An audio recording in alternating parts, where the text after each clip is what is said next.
Welcome to the fourth episode of BlueOrchard's Pioneer Talks. It's going to be a tasty one.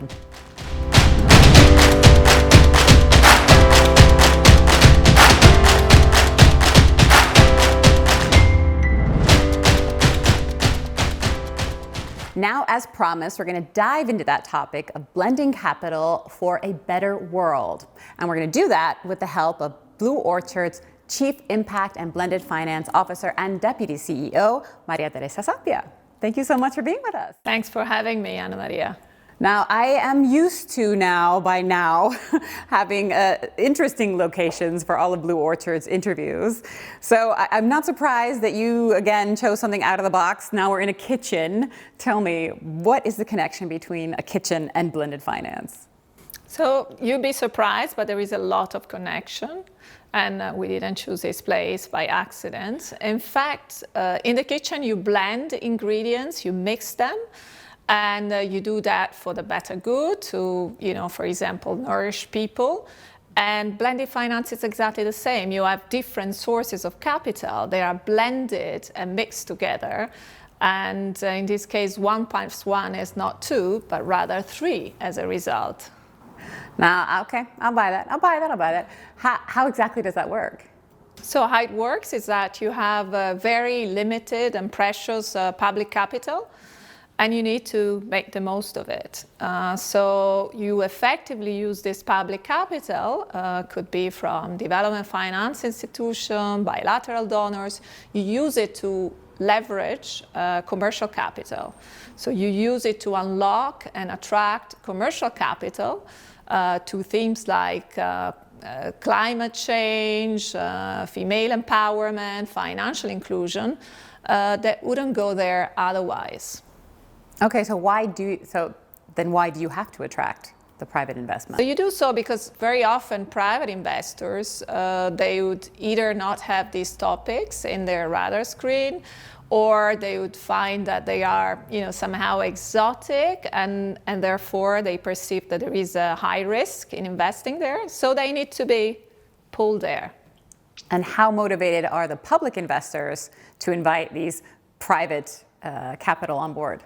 So they are extremely motivated. It's an amazing opportunity for them to see, their capital leveraged 2, 3, 4 times. And also, and I think this is the other side of the coin, there are huge funding gaps to achieve, the sustainable development goals. So in particular, these funding gaps can be, as we said, for female empowerment, poverty alleviation, climate change. And so really, if you think there are funding gaps as much of $2.5 trillion per year, you can see that we really need these two sources of capital, public and private, to be joining forces. And how do they do it? I mean, how do they attract the private capital? So they do this in various ways, or a combination of. Very often these blended finance instruments could be, first loss capital, risk sharing capital, guarantees, technical assistance, capacity building, or, as I said before, a combination of these different blended finance instruments. And I'm guessing this is where BlueOrchard comes into the equation. Exactly, spot on. That's where we thrive. We have been, with a very large and wide, range of investors and a wide network of investors, public and private. We have been really privileged over the past 20 years to be innovating in blended finance and to really design, structure, implement, and manage a number of very successful blended finance instruments. And to that point, actually, one of the public investors that BlueOrchard works with is CDC.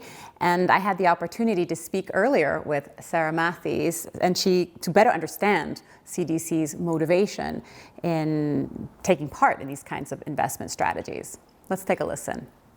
Hi, Sarah. Thank you so much for being with us. Thanks, Ana Maria, and it's good to be joining you. Now, you are the investment director at CDC, which is the UK's development finance institution.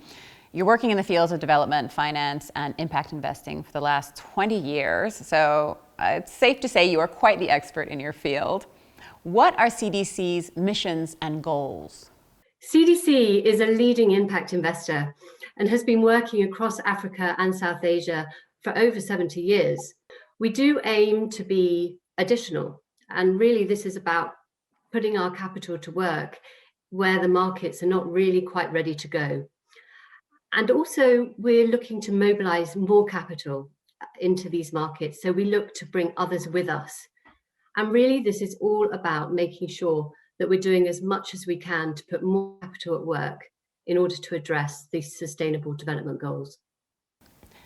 And why is CDC engaging in blended finance? Well, first, we have to think about the challenge that blended finance is trying to tackle. There's a huge need for private sector capital to meet the funding gap for the sustainable development goals. So we need to be innovative. We need to find different sources of capital. The COVID relief facility is an example of how we crowded capital in from others quite successfully in a COVID environment together with our partners, BlueOrchard. And why has the CDC chosen to work with BlueOrchard then in this COVID-19 support initiative? Well, the economic effect on these micro and small medium enterprises was evident at the beginning of last year. And there were liquidity challenges because of the pandemic. They were not able to access finance. And this effect was widespread. So we needed to come together and find solutions. These are the backbone of economic growth and employment in many of these markets. We needed an appropriate and an urgent response. And that's where we started to look at our trusted partners and existing partners.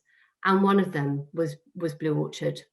And so together we seeded the COVID-19 relief initiative, which was to provide liquidity at scale to microfinance institutions to support these businesses. And we moved swiftly to ensure the funding was not only accessible, but also market relevant in these really volatile times. So Ana Maria, really our experience is that these blended finance structures, they are complex and they can take time. But where there's a will, I think we proved here that it really can be done in record time and can really make a difference. Wonderful. Thank you so much, Sarah, for your time and for your insights. Thanks, Ana Maria. Great to meet you. All right, so coming back now to the technical side of blended finance, how exactly does that work? All right. I mean, actually, just to make it simple, you can see there is a cake here, very colorful with very different layers. And really how it works is that there is the public capital sitting at the bottom, if you want the bottom layer, supporting all the structure and really providing, if you want, capital protection to investors that are invested in the different tranches. So exactly as this cake, you effectively have this public capital that has a very strong development mandate that supports and really attracts, all the other private investors in these different layers. So if we add then now some real world examples to our cake, what do those look like? So I hope you have enough time. Well, you have a long list then. Yes, we do have a long list, but let me say a few things. So Sarah already introduced the COVID-19 MSME support initiative. So I'll just say that this has been fascinating. We've been able in a really record timing to put investors together to provide liquidity for micro and small entrepreneurs in emerging and frontier markets in the aftermath of the lockdown. So terrific initiative. And then we have another one, which I think it's going to make a difference for all of us in climate adaptation. So together with the German government, the German Development Bank, we've been able to really come up with weather insurance products for low-income households and micro, small, and medium SMEs. And last but not least, we've also been tackling really the challenge of women empowerment and women entrepreneurship in the ASEAN market, together with a selected group of Japanese public and private investors that really wanted to make a difference in Asia. So BlueOrchard's cake is also quite multi-layered.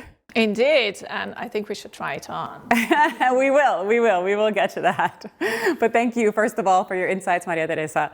Very much a pleasure to have you on today. And thank you to the audience for joining us on this journey. I'm sorry we can't share the cake with you, but we will share much more content in this space on the Blue Orchard Pioneer Talk series. So do stay tuned and join us again.